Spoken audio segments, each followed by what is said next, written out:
Port Arthur, en Tasmania, fue originalmente fundado en 1830 como una estación maderera, pero su aislamiento lo convirtió en el lugar ideal para una prisión y rápidamente se transformó en la colonia carcelaria más grande y notoria de Australia. Se encuentra aproximadamente a 60 kilómetros al sureste de la capital del estado, Hobart. El sitio forma parte de los lugares australianos de presidios que están en la lista del Patrimonio de la Humanidad de Australia. Para pagar el costo de mantener a los criminales que albergaba, el lugar se convirtió en un centro de industria.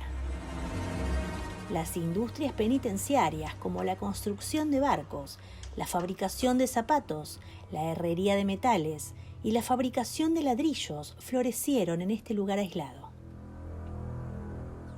Los astilleros de la prisión se vieron obligados a cerrar después de que los constructores de barcos privados se quejaron al gobierno de que no podían competir con la calidad de los barcos fabricados por los prisioneros. Naturalmente protegida por el agua, la prisión fue diseñada para albergar principalmente a convictos rudos que habían reincidido desde su transporte a Australia por otros delitos. El concepto de castigo corporal por delitos contra la sociedad dio paso lentamente a nuevos métodos de rehabilitación que en realidad pueden haber sido más crueles, incluido el trabajo forzado. Los prisioneros que no sobrevivieron fueron enterrados en el cementerio de una pequeña isla conocida como la Isla de los Muertos. Después del cierre de la prisión en 1877, a pesar de los espeluznantes alrededores, el área fue remodelada como ciudad, pero los incendios de 1895 y 1897 dejaron destruidos muchos de los edificios originales de la prisión. Port Arthur es oficialmente una atracción turística de Tasmania. En 1996 fue el escenario del peor evento de asesinato masivo en la historia poscolonial de Australia, la masacre de Port Arthur.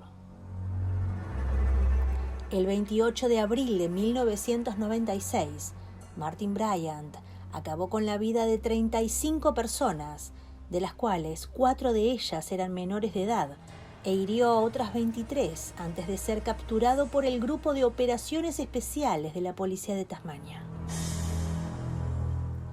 El joven de 29 años, con discapacidad intelectual, supo huir del lugar y fue detenido al día siguiente, después de atrincherarse en un hotel cercano con un rehén.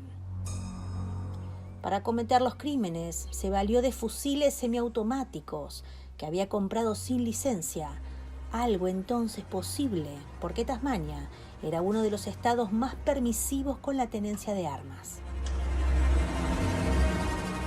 El comportamiento de Bryant había empeorado tiempo atrás, a raíz del suicidio de su padre Maurice en 1993, causado por un cuadro de ansiedad y depresión.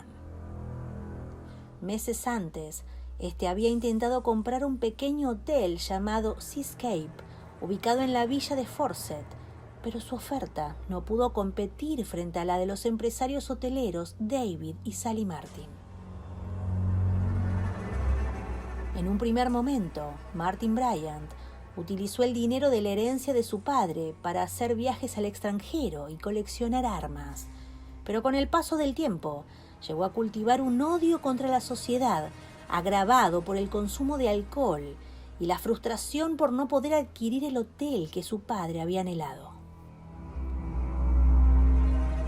En aquella época, Tasmania no hacía registros de armas ni solicitaba antecedentes o psicotécnicos para comprarlas, por lo que Bryant no tuvo problemas en 1993 para adquirir un fusil Colt sin licencia, ni en llevarlo a una tienda de reparación a pocas semanas del atentado. Tampoco había una política común sobre control de armas, porque en Australia hay jurisdicciones territoriales. Los estados de Queensland y Tasmania eran los más permisivos con el derecho a posesión, y el gobierno había rechazado endurecer las restricciones en 1995. En la mañana del 28 de abril de 1996, Martin Bryant se marchó al sureste de Tasmania en su coche, un Volvo 244, en el que había cargado un fusil semiautomático Colt, una escopeta automática, munición y un bidón de gasolina. Antes de llegar a Port Arthur, se detuvo sobre las 11:40 de la mañana en la posada Seascape, en aquel momento sin clientes. Allí disparó contra David y Sally Martin, los propietarios del hotel que el padre de Bryant no había podido comprar. Ambos son considerados las dos primeras víctimas de la masacre, aunque sus muertes fueron las últimas en descubrirse. Luego de cometer los crímenes, Bryant cerró el alojamiento y reanudó su marcha. A la 1 del mediodía, cruzó el peaje y pagó la entrada para acceder a la prisión colonial de Port Arthur. Luego de un breve almuerzo en la cafetería, Martin sacó su fusil y empezó a disparar de forma indiscriminada. Algunos de los clientes creían que el sonido del tiroteo procedía de una recreación histórica en el exterior, por lo que tardaron en reaccionar.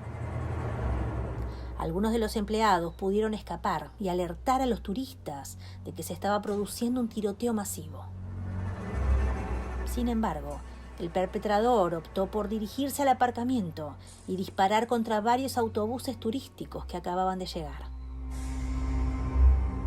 Más tarde condujo su coche, atacando por el camino a varios testigos, y después disparó contra los ocupantes de un BMW que terminaría robando para cruzar el peaje. El resto es historia. Este es considerado el tiroteo más grave cometido por un solo hombre en la historia de Australia. La gravedad del caso sirvió para que el gobierno de Australia restringiese el derecho a poseer armas, en colaboración con todos los estados de la mancomunidad. Desde entonces, se ha prohibido la tenencia privada de armas semiautomáticas, se ha establecido un sistema de licencias estándar y el permiso de armas queda limitado a la acreditación de una razón verdadera que excluye la autodefensa. Bryant fue finalmente sentenciado a 35 cadenas perpetuas. Morirá en el ala psiquiátrica de la prisión Risdon en Hobart, Tasmania, pero muchos todavía están afectados por la masacre sin sentido. El café original fue quemado y se erigió un monumento en honor a los que murieron.